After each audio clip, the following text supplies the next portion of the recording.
Now to the border crisis, Republicans forcing the White House to finally confront it by impeaching Homeland Security Secretary Alejandro Mayorkas. They claim he failed to uphold his oath of office and protect the border.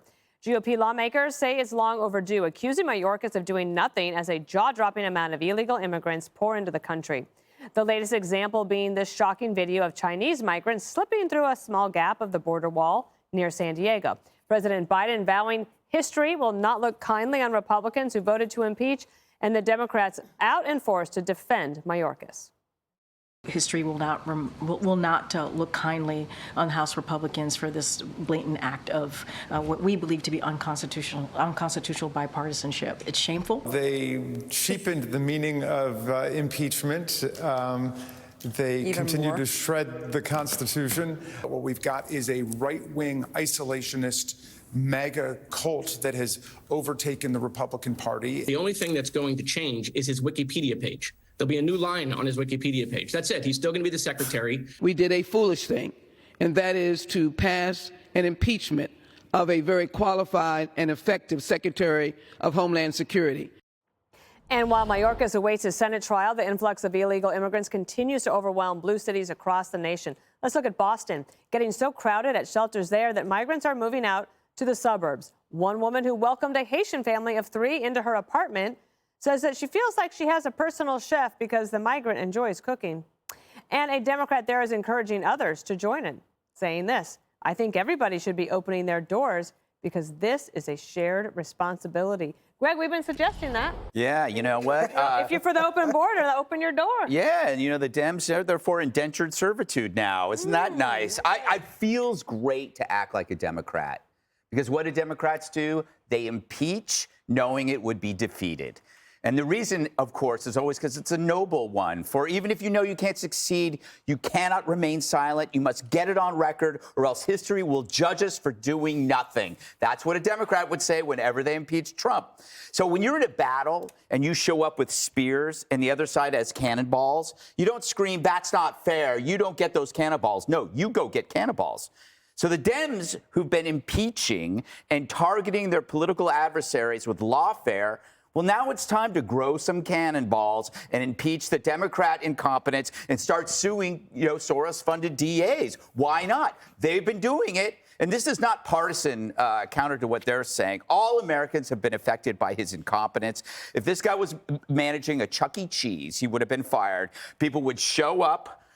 No reservations. They'd cut in line. They'd go and sit at all the tables. They'd order food and beer. Then they would skip out on the bill, and Alejandro would say, "Don't worry, the other customers will pay." That's no different than what's happening here.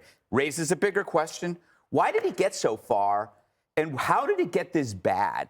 Because clearly this is a deliberate overwhelming of resources, and it has to have a payoff. And I'm starting to think about the job numbers that they keep talking about. According to the Center of Immigration Studies, Dana, yes, I know that one. all employment growth has gone to immigrants compared to 2019. So that's unusual, but it's also pushing us to a place where we can't survive. The system is breaking down. We're heading to a breaking point. We're so overwhelmed, we can't pay attention to other problems. When our enemies see that we're weak, and they see the inflection point is something that we foster helplessly, why not accelerate it? Why not egg it on? Why not send more people? It's like getting an alcoholic drunk at a bar so you can steal his wallet, his watch, and his car. They're just flooding us with illegals until we bottom out. The thing that Democrats are going to have to do now, and we saw that with Raskin, saying that somehow impeachment has been cheapened. That's a good one, sir.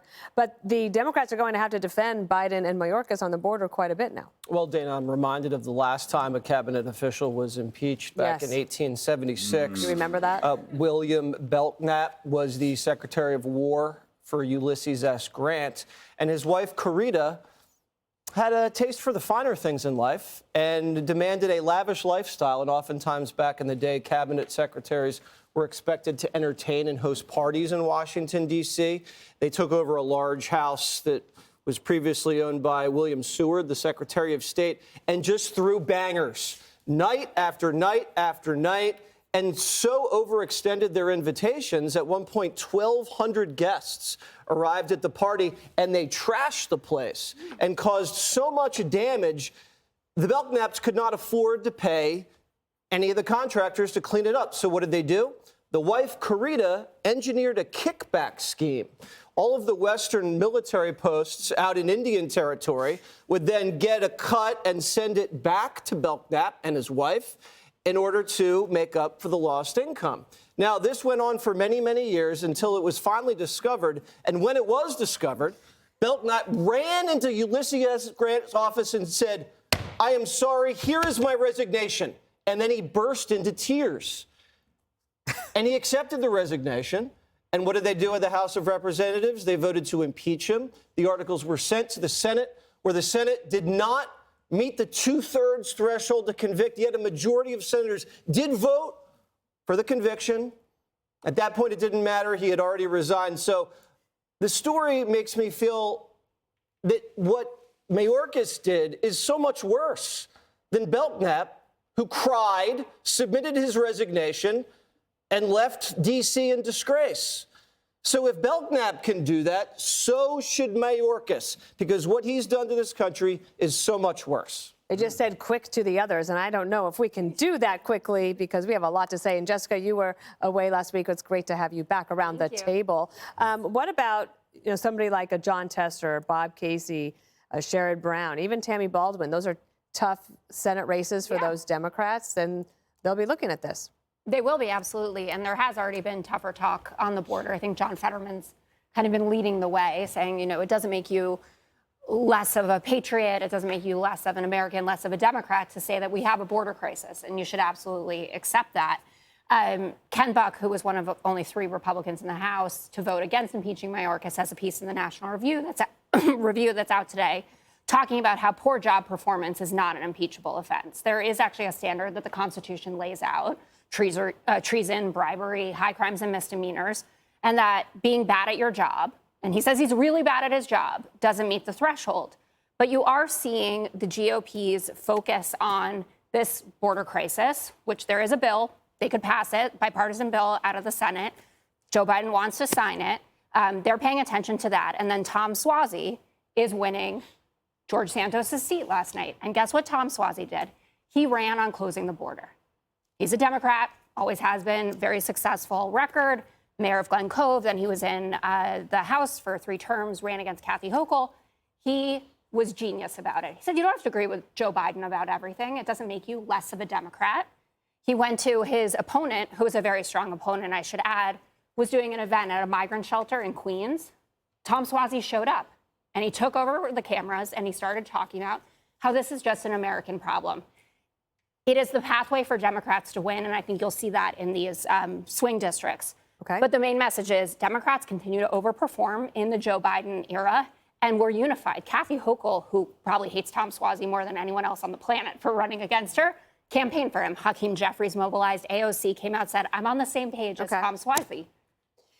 We're in good position. Judge, anything you want to talk about, of course, the crisis for the Democrats has expanded to the #1 issue of the country. I think the important thing for people to remember, I got the resolution for the impeachment. This impeachment is not about politics. It's about the law. And what Mayorkas did was he totally ignored the law.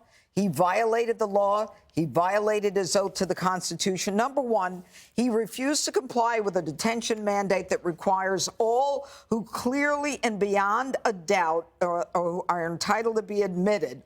All others shall be detained for removal. That is the law on detention.